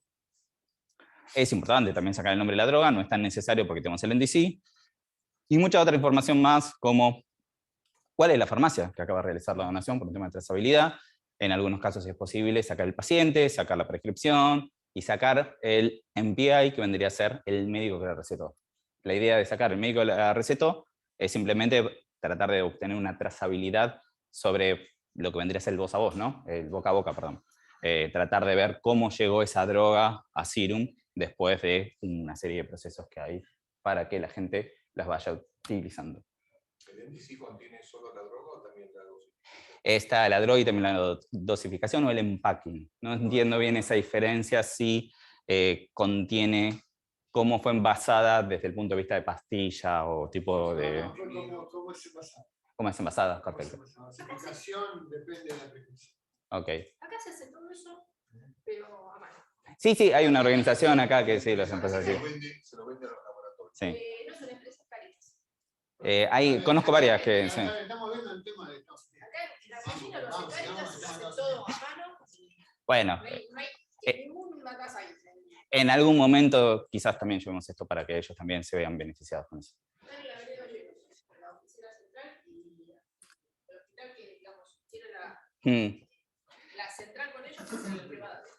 Entonces, sí, viene la siguiente parte, o sea, perfecto, tenemos ya más o menos, sabemos lo que queremos capturar, sabemos dónde está, más o menos, entonces acá le aplicamos que el OCR, bien como había mencionado, y que sería el OCR, es aplicar una técnica que trata de sacar los caracteres, reconocer de forma óptica los caracteres que se encuentran, y las devoluciones de los OCRs es una cosa bonita como esta. O sea, esto es real, o sea, esto le pasó a una OCR y estos polígonos que no tienen mucho sentido, es la parte real del problema, ¿no? ¿Qué es lo que buscamos en esto? Obviamente sacar los textos, y qué es lo que nos devuelve los textos con su posición. Su posición es terriblemente importante. ¿Por qué es terriblemente importante su posición? Porque también nos da una idea de lo que es el layout, la forma que tiene la etiqueta. La forma que tiene la etiqueta, reconocida a través de lo que son las farmacias, nos permiten a nosotros poder, sin conocer netamente cuáles son los textos, dónde deberían estar los textos de las informaciones que nosotros buscamos. Entonces, todo el espacio de los layouts tiene toda una gran mística detrás de eso, que ahora en un ratito vamos a hablar. ¿Qué tan fácil es aplicar en un OCR este tipo de cosas? Dolorosísimo. O sea, parece sencillo, porque uno dice, no, yo le pongo... Uy, se me apagó el... Bueno, no sé quién fue. Bueno, no pasa nada. Hay un montón de variables en el medio que no son tan triviales, el tamaño de la imagen, la calidad que tiene, cuál es el OCR que uno lo termina aplicando. Todo, de hecho, cuando lo tirás inmediatamente, si no haces todas esas tratativas, no sale tan fácil. De hecho, acá hay una persona presente que me prometió bajar los tiempos del consumo del OCR. Sí, tal cual, porque hoy por hoy el OCR me está consumiendo más tiempo de lo que yo estaba esperando para el consumo de la API, pero bueno, ya tengo la promesa de que me va a bajar de 2 segundos a 1 segundo, así que... ¿Qué? No, este OCR estamos utilizando los OCR que son de los cloud. Claro, sí. Funciona bastante, una vez que lo haces configurar, funciona bastante bien, solamente queda la promesa de que los tiempos bajen, porque me están consumiendo casi el 70% del tiempo de API. El costo no es tan grande, o sea, el costo es algo, estamos hablando de algunas fracciones de centavos, o sea, no es... No, estamos hablando de quizás por día, con los 20.000 serán $10 al día. No estamos hablando... No, porque no es tanto texto, o sea, no estamos consumiendo libros y libros. Poquito texto, son imágenes chiquititas. Sí, no necesitamos un OCR, son varios servicios de OCR, porque no hay, vuelvo a decir lo mismo, parece sencillo, pero el texto vertical tiene otra problemática completamente que el texto horizontal. Algunos reconocen mejor una fuente que lo que reconocen otros servicios, con lo cual hay que mixear. Eso es un poco más adelante vamos a hablar, pero no es tan sencillo como funciona la primera. Hay que mezclar 2 o 3 cositas para que más o menos esto vaya saliendo. Sí. No, para los OCRs, OpenCV, o sea, OpenCV usamos un poquitito más adelante. Ahora vamos a usar para mencionar el tema. Para hacer esos rectángulos, sí. Para lo que es el bounding, o sea, vos decís, sí, perfecto, sí. Un buen mecanismo de bounding. Y es rápido. Sí, en este caso viene gratis, ¿no? A costa de tener varios segundos de procesamiento que todavía no me lo redujeron, pero sí, salvo eso, está todo perfecto. A ver, bien, creo que acá no me estoy viendo nada de decir, seguramente alguna otra cosa. Y bueno, sí, la importancia del layout, ahora quizás vamos a identificar. Ok, tenemos estos layouts, lo que necesitamos ahora es tratar de sacar los campos. Algunos campos son terriblemente sencillos de sacar. El NDC es muy fácil de sacar. ¿Por qué? Porque tiene una estructura. Dice NDC, 2 puntos, 3 caracteres, guión, 4 caracteres, guión, 5 caracteres, o una estructura más o menos parecida. La fecha de expiración, lo mismo. Sabes una fecha, es muy fácil reconocer una fecha. Así que con eso no es tan complejo y con pocas redes me quedé en la charla anterior. Con pocas redes funciona bastante bien. Pero hay otros campos que no son tan sencillos, como por ejemplo la identificación de la farmacia. No es tan trivial, porque hay mucha información que está alrededor de todo eso que requiere la combinación de muchos campos, búsqueda difusa y demás. Y además, constantemente luchar con los tipos, ¿no? O sea, el hecho que me trajo un 0 en vez de una O, me trajo un 5 en vez de una S, y bueno, eso es mucho... Sí, remar. No, depende de qué, o sea, hay veces que lo puedes corregir, a veces no, hay veces que no es necesario porque está tantas veces la información en la tarjeta, no sé si en alguna de estas está, pero muchas veces está la droga repetida 3, 4, 5 veces, lo mismo que la fecha de expiración, y lo mismo que lo que sea.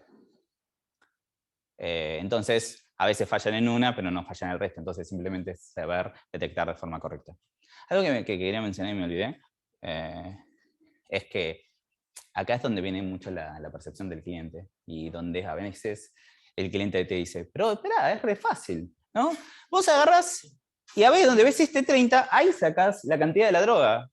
Vos sí, está bien, es cierto. O sea, en esa imagen en particular, y vos con toda tu red neuronal hiper sofisticada que tenés en tu cabeza después de una evolución de varios millones de años, es fácil identificar. Pero eso explicáselo en una computadora, ahí hay que remarla bastante. Y es muy común eso, ¿no? Ahora cada tanto sufrimos hasta que lo corregimos alguna situación. Pero no, solamente tenés que mirar estos 5 números, sí, pero... Que la gente subestime los trabajos de inteligencia.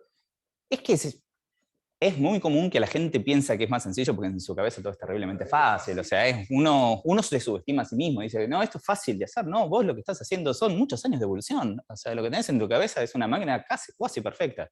Salvo para, obviamente, tomar decisiones inteligentes. Así que bueno.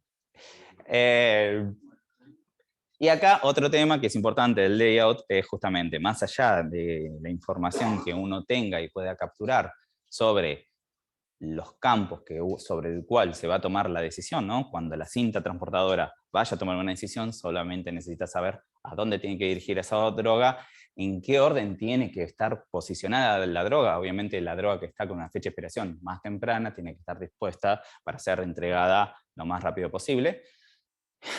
Pero aún así, el resto de las farmacias, o sea, el resto de la información, el nombre del paciente y todo lo demás, es importante poder sacarla porque nos da información adicional sobre el negocio. No tenemos que olvidar que en el fondo todo esto no deja de ser hay un contexto de negocio por más que no haya plata detrás de esto. Y todo eso se requiere sacar a través de los layouts. Entonces, otra de las grandes problemáticas que hay que hacer, y que para mí es la más linda, pero nada, estoy solo en el mundo porque nadie cree que esta sea la parte más linda del proyecto, es el matching entre los layouts, ¿no? ¿Qué son el matching de los layouts? Es decir, ok, yo tengo un layout que me vino a través de la formación de los OCR, con todos los campos, con todos los rectángulos, con todos los boundings. Yo tengo que, sabiendo con este layout que es imperfecto, saber cuál es el layout que yo tengo en mi base de datos para poder, a partir de ahí, poder extraer el resto de los campos necesarios. Y esto obviamente así suena relativamente sencillo, salvo que la gente, los operadores de la farmacia, cuando ponen la etiqueta, la ponen donde quieren. Todavía no he visto que lo hayan puesto atrás, pero no me sorprendería porque hay cosas muy raras y la ponen en donde quieren, con lo cual uno no puede dimensionar bien la ubicación. También muchas veces hay 2 o 3 etiquetas y las ponen cuando quieren, porque obviamente, porque van a seguir una mecánica constante cuando la pueden hacer en cualquier lado. Entonces generan varios desafíos, que es poder con parte encima de la información que suele venir de los OCR, que está llena de errores, tratar de identificar cuál es el layout de la farmacia para después de eso poder identificar el resto de los campos necesarios. Este es un problema muy lindo y no es tan trivial, y además cuenta con que hacer sencillamente fuerza bruta y decir mezclo todo con todo no es posible, porque esto, como ustedes acaban de escuchar, no es suficiente, o sea, tiene que ser lo suficientemente rápido porque el API del OCR me consume mucho tiempo. Entonces no puedo dejar que me lo siga consumiendo el resto de las cosas.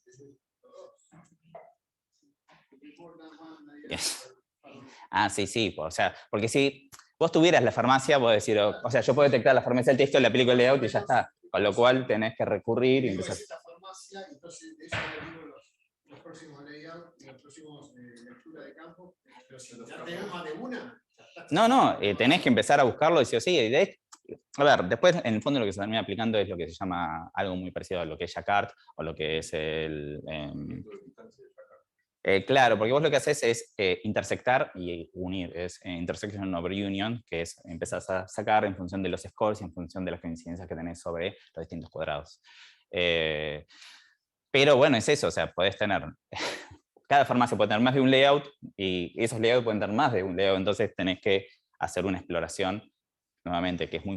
O sea, es compleja computacionalmente si uno lo hace mal, eso es. Es más fácil representar las posiciones de cada tipo de layout de una matriz de posicionamiento. No, todo es absoluto. No, un learner que después te permite discriminar sobre. Lo que pasa es que no saben cómo viene sobre la cita. ¿No importa?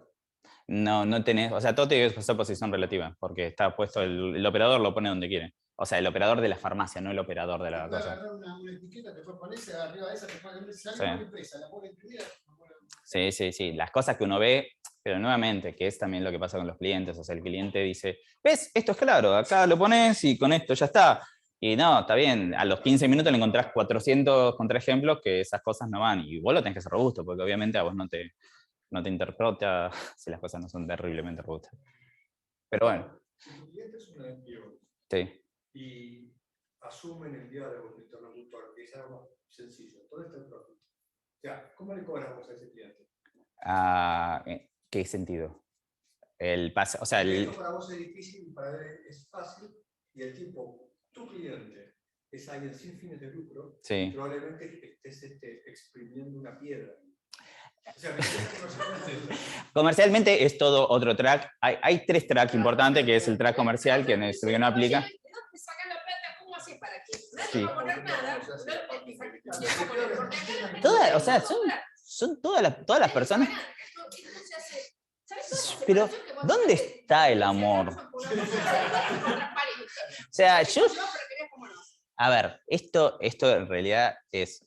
Obviamente hay 3 líneas importantes alrededor de todo esto. La primera línea obviamente tiene las métricas comerciales, que eso es importante, pero realmente no tengo la capacidad de poder darlas, así que la tendrá que mencionar otra persona. Después están las líneas de administración del proyecto, que ahí sí, un poco les estoy tirando, que no es siempre tan fácil, pero nuevamente es gente buena, lo cual está bastante ocupado, pero es especial. Y después la parte técnica, o sea, esto nace por la necesidad de que no se puede procesar sin esto. O sea, ese es el problema. Si vos no tenés algo de esto, tenés que tirar toda la droga. O sea, vas a rato esos cartones de droga y lo vas a tener que tirar porque no lo podés procesar de otra manera, es inviable. No podés sumar un montón de gente porque el espacio para poner a toda la gente, para analizarla al tiempo que lo analiza cada una persona y lo pone, es inviable. Entonces, el fin que tiene esto es... que hubo en 1890 cuando se creó la computación a partir de la necesidad del censo de los Estados Unidos. Supongamos que sí. No.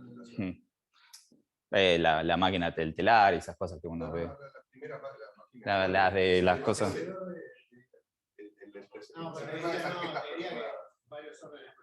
Porque solamente para Estados Unidos. Y la organización... No, pero sí, o sea, a ver, el caso lo están planteando justamente esta organización sin fines de lucro para ellos, sí. Después, si esto se abre, quedará, no sé. Hay un tema legal que no es tan trivial y que no sé si no se puede hacer sin este tema legal. Más allá de que obviamente nadie va a ir a precobrar, que son complejos. Pero, digamos, para una organización que tiene alcance de todo Estados Unidos. Sí.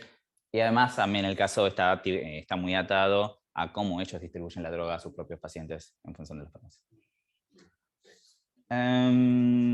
Bueno, los layouts tienen errores y los tiempos no tienen que ser excesivos. Después viene la parte del contado de pastillas. Y eso es bastante interesante. Obviamente, para el tema del control de stock, las pastillas tienen que ser contadas y poder saber cuando se viene un pedido, cuántas tarjetas y qué tarjetas tienen que ser las que van a completar ese pedido que está demandando el paciente. Acá no quería meterme demasiado en todo lo que son los modelos de deep learning, cuáles son las redes convolucionales, me parece un poco redundante. Acá sí voy a contar porque no puedo. Bueno, soy... por curiosidad, Sí. porque me tocaste un poco el corazón, porque eso lo veo continuamente, porque yo también colaboro Cáritas. Sí. Y entonces hacía a mano. Sí. Y nadie cobra una moneda, todo voluntario. Muchas personas donan las pastillas, o sea, donan el blister, pero a lo mejor no está completo, tiene uno. ¿Ustedes cómo hacen para...? Hay que contarlos, sí, tal cual. Eso tiene que hacerlo mal. No, lo hace la computadora. Un jefe decía automático por computación, como diría. Para eso nos contratan a nosotros, somos gente... No, hay gente inteligente que contrata en la empresa donde trabajo y se encarga de hacer estas cosas. Sí, no, yo estoy acá porque nada, porque soy bonito. Pero... Acá lo cuentan, digan. es un solo lugar para tocar capital y la empresa. Es un... Bolsa de nylon, póngale. Cosas, soluciones distintas. Ahora, entonces, hay 2 espacios. No, yo lo que quería contar acá, que me estaba distrayendo, es el tema de que la foto que me pusieron acá, me lo puso la gente de marketing, que había puesto alguna foto mucho más fea, pero en realidad, voy a ir muy, muy para atrás, todo viene en esta estructura de blister. Entonces, bueno, pero bueno, la belleza y la estética pueden más. ¿Cuáles son las líneas para contar? Bueno, un poco lo que yo decía, o sea, la parte de Deep Learning quizás sea un poco ya redundante porque se ve bastante, pero el modelo que está detrás es un modelo de Object Detections que hoy por hoy está dominado por los YOLOs. Los YOLOs ya se los llevaron todos. Encima es increíble, no sé si ustedes siguen un poco, pero YOLO fue un modelo desarrollado por la gente de Darknet. La gente de Darknet hizo la versión 1, la versión 2, no recuerdo si a la versión 3, pero después de eso dijeron, me cansé de hacer esto, y aparece un montón de gente diciendo, yo tengo la versión 4, que no son originales, tengo la versión 7, apareció la versión 6 de 5 personas distintas, con lo cual se pelean cuál tiene que la versión 6 sobre ese mismo modelo, pero bueno, es un modelo que es bastante estándar. Creo que de hecho puse acá, que lo que hace básicamente es, el fin es detectar dónde se encuentra el objeto. Hay 3 tipos grandes de modelos, si me permiten la displicencia de no enumerarlos todos, los modelos de clasificación que dicen qué objetos hay en una imagen, los modelos de segmentación que dirían el perro está acá píxel a píxel, y estos que es un punto intermedio, que es el modelo de Object Detections. ¿Por qué se usa eso y no se han usado otros modelos? Nuevamente, el tiempo. Estos modelos, dentro de todos, son bastante rápidos, a diferencia de los otros modelos que son mucho más lentos y que... ¿Qué pasa con el OCR? Nos consume muchos segundos. Pero esta obviamente es una de las técnicas.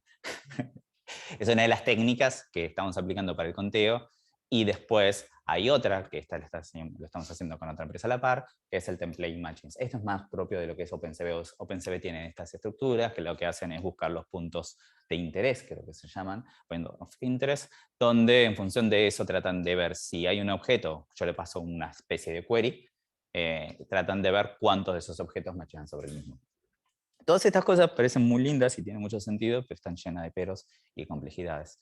Cuando uno, yendo por este lado, las pastillas no son imágenes de 2D, sino son cuerpos en 3D, y en función de la posición en la que se encuentran, la forma puede ser muy variada. No es solamente estamos hablando de un circulito o estamos hablando de la típica forma de la pastilla, con lo cual en esos puntos esto muchas veces falla. YOLO no es trivial en el sentido de que lo tenés que entender con muchas cosas. Uno a veces trabaja con Coco, la librería, que tiene un montón de cosas, pero ahora voy a mencionar un poco el tema de los datos de entrenamiento. Se confunde bastante fácil. O sea, es como un adolescente, por decirlo de una manera, vive confundiéndose, vive cometiendo errores, y algunos errores son muy raros y como hasta terriblemente insensatos. ¿Qué? No, pero a ver, uno que...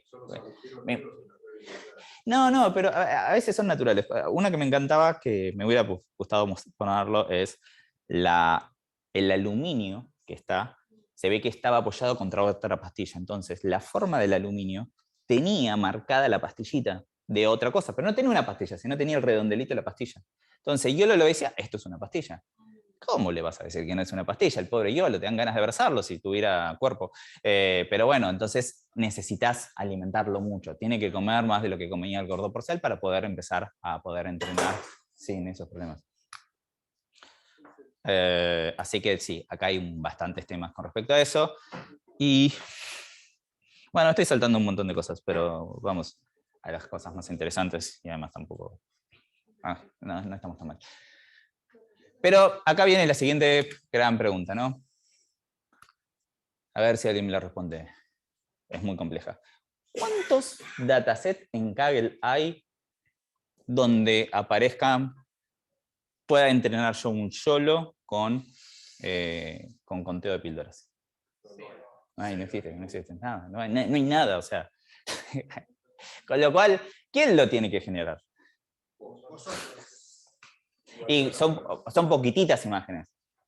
No, o son miles de imágenes. Son miles de imágenes. O sea, no sé, la data tiene que ser creada con nosotros. Parecía trivial, pero no lo es un montón de trabajo. De hecho, hay que hacer un montón de cosas para que este trabajo sea lo más suave posible. O sea, al principio las tarjetas nos llevan 10 minutos y complementando con múltiples modelos pudimos bajarlo. Ahora creo que vamos a estar en los 30 segundos. Pero bueno, no es un tema menor y hay que poner mucha inteligencia en la estrategia de generación de datos, porque los datos no están. O sea, no, al contrario. O sea, hay que etiquetar, hay que ponerse a mirar y empezar a armar modelos. Nosotros.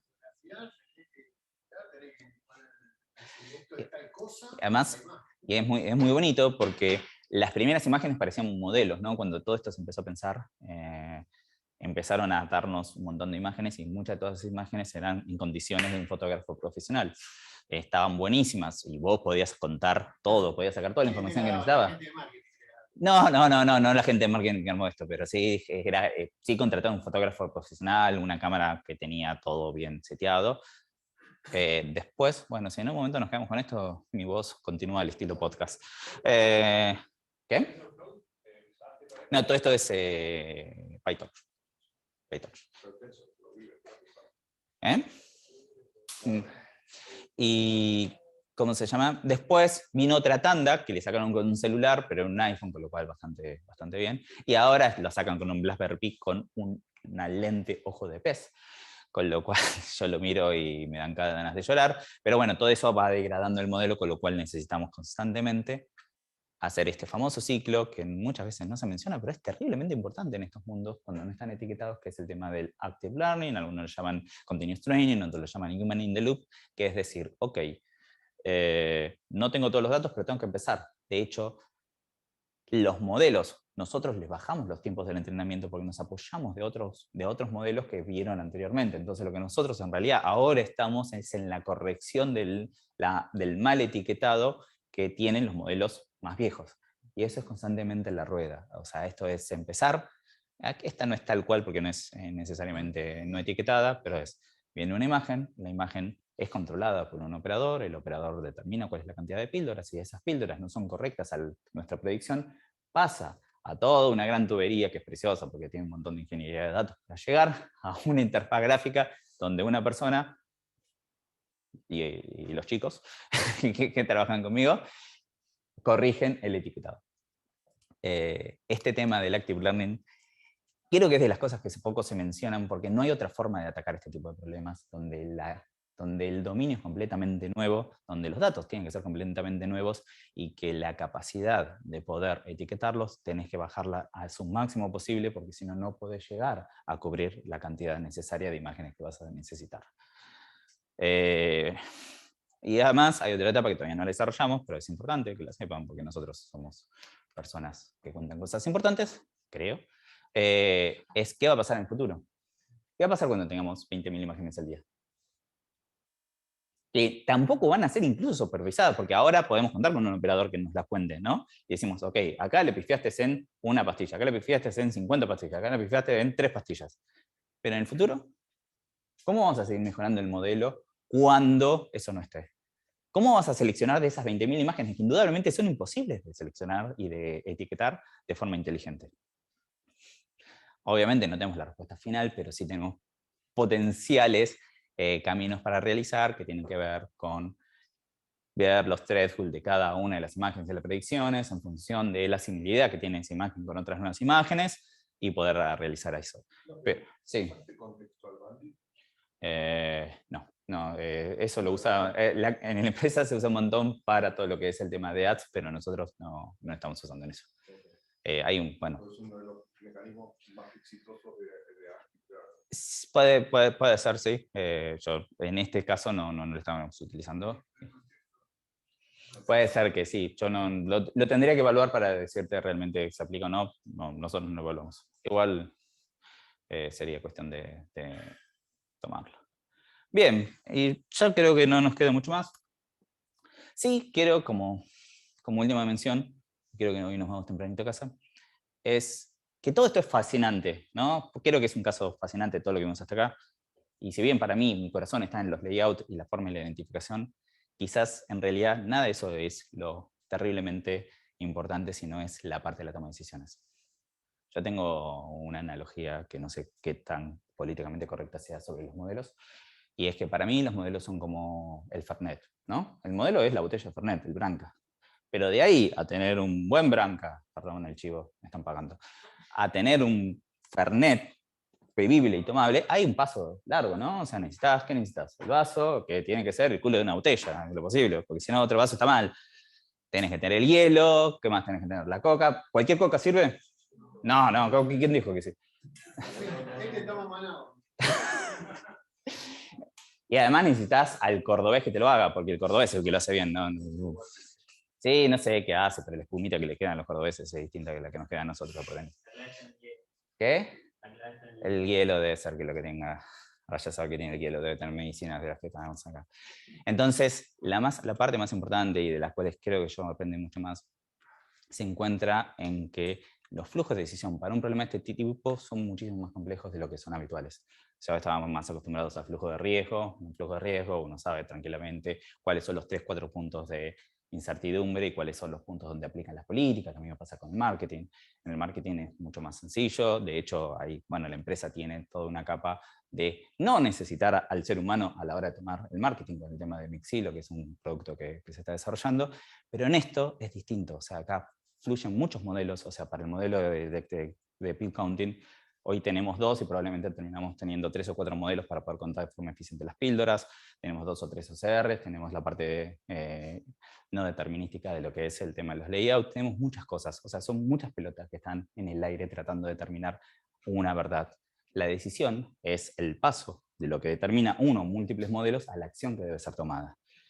Y esto es realmente uno de los temas donde más creo que yo estoy aprendiendo, cuanto menos, porque esa lucha de incertidumbre hace entender que incluso en la industria no hay tantas buenas prácticas, diría yo, para manejar todo eso. Entonces nosotros tenemos que construir esas buenas prácticas, sobre todo en un escenario donde no está todo resuelto. O sea, no es que nosotros ya sabemos todo lo que tenemos que hacer. Constantemente estamos explorando, constantemente hay cambios y cambios de requisito que tienen los clientes porque la máquina va a ser de una manera, pero no, quizás la cambian a otra forma. Entonces, cambiar constantemente mientras uno va explorando sobre los espacios de decisiones es algo que realmente es muy enriquecedor en este proyecto, porque como puse acá, el diablo se encuentra en los detalles, no en otros lugares. Así que bueno, esta es un poco la historia de este proyecto que estamos encarando con la gente de MAT. No sé si tienen alguna pregunta, alguna cuestión, igual creo que estuvimos. A mí me da curiosidad que me vas a matar, pero primero estoy en el sentimiento, se llama Active Learning, etiquetar las cosas. Me pasó con un problema de NLP que de hacer clasificaciones me vuelvo loco a mano. Y después me agregaron 2 decisores más que uno no estaba de acuerdo con la visión de uno. Entonces, nada, es una... Entonces... con eso, pero, así que este es... ahora sé cómo se llama, que no sabía. Ah, ok. No, tiene como 2 o 3. Sí. Me da curiosidad de... me vas a matar, te digo, ¿existe la chance de hablar con Estados Unidos y Estados Unidos para determinar el tipo de etiqueta, una estructura tipo QR que tenga ciertos puntos? No, porque...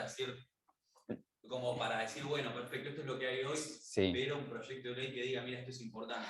Ah, vos decís cambiar las leyes, ok. Claro, porque si es parte de la ley, che, sí. ¿qué problema hay actualmente con esto? Yo, a ver, me suena que es muy difícil porque estuvieron por lo menos 10 años en sacar las leyes del buen samaritano para hacer eso. Entonces, creo que cuanto menos operativamente es inviable. Bueno, che, la etiqueta, el layout de las etiquetas tiene que ser este, sí. Lo que quieras donde quieras, pero la info ponía acá. En este caso, claro. Mira, yo lo que te puedo decir con eso respecto a mi experiencia de haber trabajado en Bremers y conocer otros laboratorios de otros países, que eso es imposible. Primero, porque hay mucho interés de guita, mucha guita que fluye de decisores de mercado hacia el ámbito político y ellos son los dueños de poner la etiqueta donde se te cante el... Sí. ¿Entendés? Te van a poner eso. Además de todo eso, hay 3 compañías que vienen de larga data. O sea, te estoy diciendo que cuando yo tenía mi vinculación, ellos hacían, no sé, más de 15 años que estaban en el mercado, que recogen toda esa información alrededor del mundo. ¿Okay? Una es Close Up y la otra es CMS. Sí, acá, como decía la compañera acá, eso lo hacen en forma manual, porque te agarran un tipito en la farmacia que te chanda un sello y te dice a vos llenar el dato. Si vos estás trabajando, eso es free lunch. Estás trabajando gratis para esas compañías, llenando los datos ahí. En Estados Unidos, como tienen más poder todavía, ni siquiera hacen eso, o sea, hacen esto. Entonces, el problema ahí es increíblemente grande, o sea, no sé cuántas dimensiones de grande respecto a lo que vos decías, por ejemplo, es enorme. Algo interesante ahí, que las propias Big Pharma, Roche, por ejemplo, acaban de admitir que, mucho más que oír hablar, que son malos en data, los tipos admiten que tienen problemas básicos en la calidad del dato, básicos en la integración del dato, paciente no es lo mismo para todas ellas, droga no es lo mismo, o sea, hay un tema de integración de datos. Pero aún en esta empresa, Roche dice, no hablamos en un lenguaje. Claro, igual, sí. Igual este es un problema, claro. el ámbito de este problema es el ámbito de una ONG que lo que está tratando de hacer es recuperar el excedente de droga. algo físico, una data, o sea, construir una data de algo Sí. físico que le viene dado. O sea, Y que además además hay algunas informaciones que son regulatorias como el RX y el NPI. Y los NDC, que en realidad esto viene de hace, no sé, creo que 15 años, que ordenan mucho. O sea, acá ya no depende tanto la farmacéutica que genera la droga, sino el modo de distribución. Ellos tienen un sistema nacional integrado, con lo cual vos podrías, por eso la información de las tarjetas, un dato menor vos podrías trazarla bastante.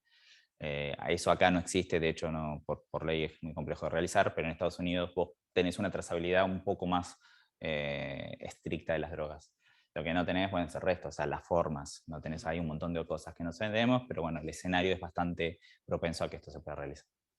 Pero lo importante de esto es que vos traes acá es que vos aprendiste una serie de cosas interesantes y que no todo lo que parece fácil es fácil. Sí, bueno, eso ya lo sabía. Es cierto remarcarlo, sí, sí. La experiencia que vos traes acá. A ver, perdona, allá atrás está. Sí, tengo una consulta. ¿Por qué no usan DeepSource para parte de detección? O sea, no sé si ¿Qué es? Uy, DeepSource, no lo conozco, ¿qué sería? Detección múltiple, o sea, que ya te das cuenta. Ahora es profesor. O sea, como que decía yo, que hace detección. A ver, una vez que ya está... No sé si es reiterativo o no. Sí.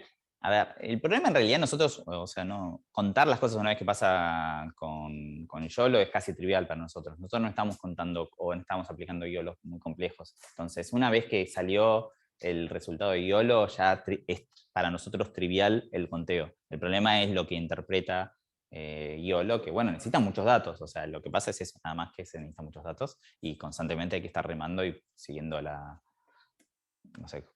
perdiz.